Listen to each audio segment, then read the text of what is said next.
Քաշքշուկ է սկսվել Պաշտպանության նախարարության մոտ հավաքված անհետ կորած զինծառայողների ծնողների եւ ոստիկանների միջև։ Իրավապահները փորձել են ուժով հեռացնել անհետ կորած զինվորների ծնողներին նախարարության ընդունարանի մուտքի դիմացից։ Մինչ դա անհետ կորածների հարազատները պահանջել են հանդիպել զինված ուժերի գլխավոր շտաբի պետ Էդվարդ Արսրյանի եւ Արցախի պաշտպանության բանակի նախկին հրամանատար, ներկայիս պաշտպանության նախարարի խորհրդական Կամո Վարդանյանի հետ, սակայն նախարարությունից հայտնել են, որ նրանց կընդունի ոչ թե գլխավոր շտաբի պետը, այլ պաշտպանության փոխնախարար Արմեն Սահակյանը։ Ավելի վաղ սեպտեմբերի 27-ին անհետ կորածների հարազատներին վստահեցրել էին, որ 30 հոգանոց խմբի հետ հանդիպում կլինի, սակայն այսօր ոչ մի քայլ չի ձեռնարկվել։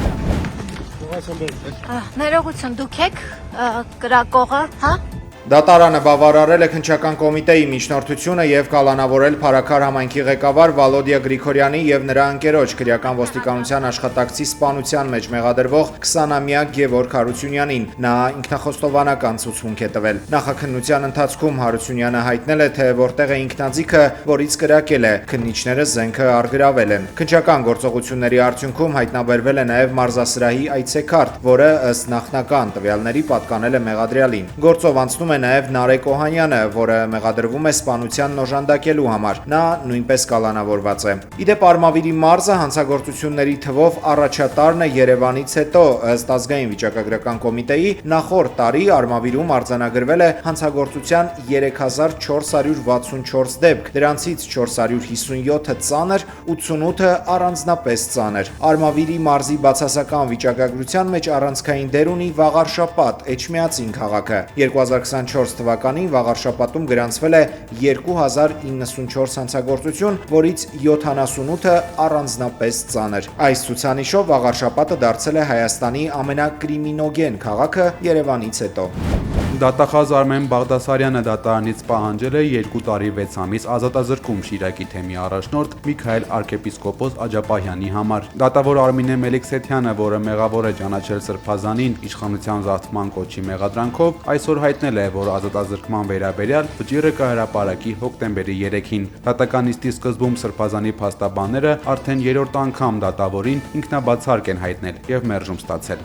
100 օրից ավելի կալանավորված գործարար Սամվել Կարապետյանը ԱԱԾ մեկուսարանից նոր հայտարարություն է արել ի պաշտպանություն եկեղեցու։ Պետք է անել հնարավորը պետություն եկեղեցի հարաբերությունները այնպես կարգավորելու համար, որպեսզի ապագայում որևէ փոքրիկ խմբակի մտքով չանցնի նոր հարձակում գործել մեր կարևորագույն ազգային ինստիտուտի վրա եւ հաջողության հույս ունենալ, գրել է ազգային բարերարը իր ուղերձում։ Նրա կարծիքով եկեղեցին հարձակումներից պաշտպանելու հարցը արագ լուծելի է, հաշվի առնելով գործող սահմանադրական հիմքերը, եւ Կարապետյանը վստահ է, որ քննարկումները մասնագետների հետ կբերեն ճիշտ բանաձևի ձևակերպմանը։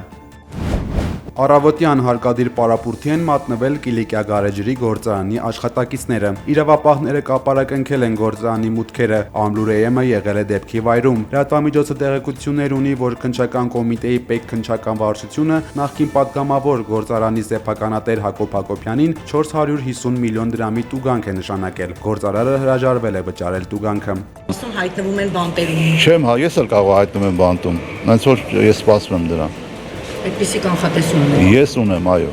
Բանակը շատ կարճ կասել։ Որովհետև ես ոչ մի անգամ ոչ մեկին չեմ ենթարկվել, ոչ մի իշխանության ժամանակ, եւ չեմ ենթարկվելու երբեք։ Թող հանգարց ոչ մեկ չմտածի, որ կարա ինձ ինչ-որ բանով նեղի։ Օրվա ընթացքում քննչական կոմիտեն լրատվամիջոցներին պարզաբանել է, որ Կիլիկիա գարեջրի գործարանի վերաբերյալ դեռ 2022 թվականին նախաձեռնված քրեական բարույթ կա, առանձնապես խոշոր չափերով, հարկերը, տուրքերը կամ այլ վճարները չվճարելու հատկանիշներով։ Այդ գործը նախաքննության փուլում է։ Այսօր գործարանում կատարվել են քննչական գործողություններ, որից հետո տնտեսվարողին թույլատրվել է շարունակել աշխատանքը։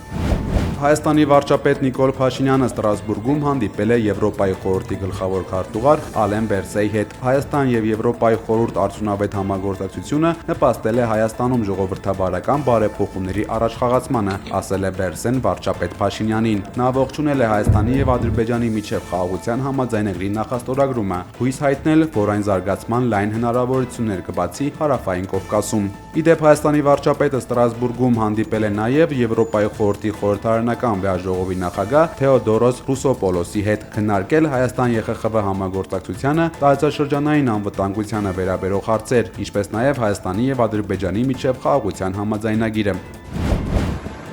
Իրանում այսօր մահապատժի են ենթարկել Բահման Չուբիասլ անունով մի տղամարդու, որը մեղադրվում էր Իսրայելի Մոսադ հետախուզական ծառայության օգտին լրտեսություն անելու մեջ։ Չուբիասին Իրանի հատուկ ծառայությունները համարում էին Իսրայելի ամենակարևոր լրտեսներից մեկը Իրանում։ Նա աշխատել է զգայուն հեռահաղորդակցության նախագծերի վրա եւ տեղեկություններ է փոխանցել էլեկտրոնային սարքավորումների ներկրման ուղիների մասին։ Իրավապաշտպան կազմակերպությունները արձանագրում են, որ միայն այս տարի լրտեսության մեղադրանքով Իրանում մահապատժի է ենթարկվել ավելի քան 1000 մարդ։ Այսպես Իրանը պատասխանում է միջազգային մեկուսացման փորձերին։ Վերջին մահապատիժը տեղի է ունենում Թեհրանի վրա ճնշումների կտրուկ աճի ֆոնին։ Հանգստյան օրերին ուժի մեջ են մտել ՄԱԿ-ի լայնածավալ պատժամիջոցները, որոնք վերականգնվել են 2015 թվականի միջուկային համաձայնագրի ձախողումից հետո։ Մեծ Բրիտանիան, Ֆրանսիան եւ Գերմանիան գործի են դրել համաձայնագրի snapback մեխանիզմը, մեղադրելով Իրանին իր պարտավորությունների չկատարման համար։ Արևմտյան տերությունները մտահոգված են Իրանում ուրանի հարստացման ծավալների մեծացմամբ եւ ատոմային էներգիայի միջուկային գործակալության տեսուչների աշխատանքի սահմանափակմամբ։ Թեհրանը դատապարտել է պատժամիջոցների վերականգնումը,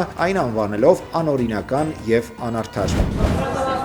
Մոլդովայի խորհրդարանական ընտրությունների նախնական արդյունքները վկայում են իշխող գործողություն եւ համերաշխություն Եվրոպամետ կուսակցության հաղթանակի մասին։ Այս ընտրությունները, որոնք դիտարկվում են որպես երկրի աշխարհաքաղաքական ուղեգծի վերաբերյալ հանրաքվե, անցել են Կրեմլի կողմից ընտրական գործընթացներին միջամտելու եւ իրավիճակն ապակայունացնելու փորձերի մասին շարունակական մեղադրանքների ներքո։ Այս մեղադրանքները իշխանությունն օգտագործել է եւ ընտրությունների նախօրեին մոտ 580 խուզարկություն արել եւ տասնյակ ընդդիմադիր գործիչների ձերբակալել։ Մի շարք ընդդիմադիր տեխնատուներ եւ կուսակցություններ հեռացվել են ընտրապայքարից։ Ընտրություններից առաջ երկրի խորհրդարանը օրենսդրական փոփոխություններ էր արել, որոնք թույլ են տալիս ընտրաշավի ընթացքում հեռացնել մասնակից կուսակցություններին, ինչը նախկինում արգելված էր։ Ընտրության օրը փակվել է Դնեստր գետի վրայով անցնող կամրջի հետիոտնային հատվածը, որը մոլդովական Ռեզինա քաղաքը կապում է չճանաչված Մեծ Դնեստրի հանրապետության Ռիբնիցա քաղաքին։ Պաշտոնական բացատրությունը վերանորոգման աշխատանքներն են, սակայն ընդդիմությունը պնդում է, որ իշխանությունները դիտավորյալ փորձել են սահմանափակել Մեծ Դնեստրի բնակիչների մասնակցությունն ընտրություններին։ Վերլուծաբաններն արձանագրում են, որ նախագահ Մայա Սանդուի գլխավորած քաղաքական ուժի հաղթանակը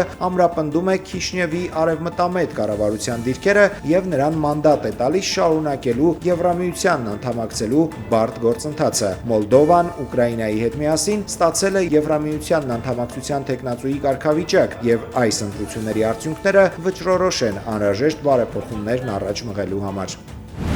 Բելարուսի առաջնորդ Ալեքսանդր Լուկաշենկոն եւ Ռուսաստանի նախագահի մամուլի քարտուղար Դմիտրի Պեսկովը մեկնաբանել են ՆԱՏՕ-ի գլխավոր քարտուղարի հայտարարությունը Դաշինքի անդամ երկրների տարածքում ռուսական օդանավերը խոցելու մասին։ Լուկաշենկոն զգուշացրել է, որ ցանկացած նման գործողության դեպքում պատասխանը կլինի ակնթարթորեն։ Նա կարծում է, որ նման հայտարարություններն արվում են Լեհաստանի հասարակությանը հանգստացնելու համար երկրի տարածքում իբր ռուսական ԱԹՍ-ների խոսման միջադեպից հետո։ Պուտինի մամուլի քարտուղարը անպատասխանատու եւ վտանգավոր է համարել նման հայտարարությունը։ Պեսկովը նշել է, որ այդպես ավելի է սրվում լարվածությունը Ռուսաստանի սահմանների մոտ, հատկապես այն բանից հետո, երբ Էստոնիան մեղադրել էր ռուսական օդանավերին իր օդային տարածքը ներխուժելու համար, սակայն որևէ ապացույց չէր հրապարակել։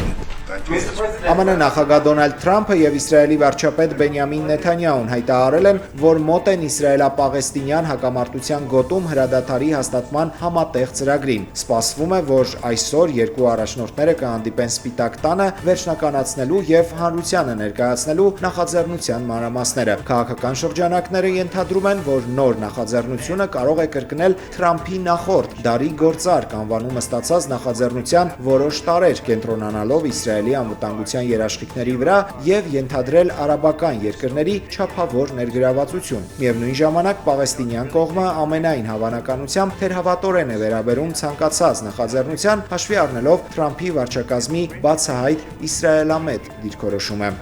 Բջջային հեռախոսների սահմանափակման եւ արգելքի մասին դպրոցներում Մայրաքաղաքի դպրոցներում կարող է սահմանափակվել բջջային հեռախոսների եւ այլ խելացի սարքերի օգտագործումը։ Առաջարկվում է 1-ից 6-րդ դասարանի աշակերտներին արգելել դասերի, դասամիջոցների եւ դպրոցում առհասարակ բջջային հեռախոս օգտագործել։ Եթե երեխան հեռախոսով է գալիս դպրոց, ապա այն պետք է ուսումնական օրվա սկզբում հանձնի դասղեկին եւ վերցնի դասերից հետո։ 7-ից 10-րդ դասարանի աշակերտները կարող են դպրոցում բացառապես կրթական նպատակով եւ միայն ուսուցչի հրահանգով եւ առավելագույն շաբաթական 1-2 անգամ օգտագործել ոչ միայն հեռախոս, այլև պլանշետ, խելացի ժամացույց։ Քաղաքապետարանի հանրակրթության վարչության պետ Մարգարիտ Խաչատրյան ասել է, որ այս հարցը կքննարկվի դպրոցների տնօրենների հետ։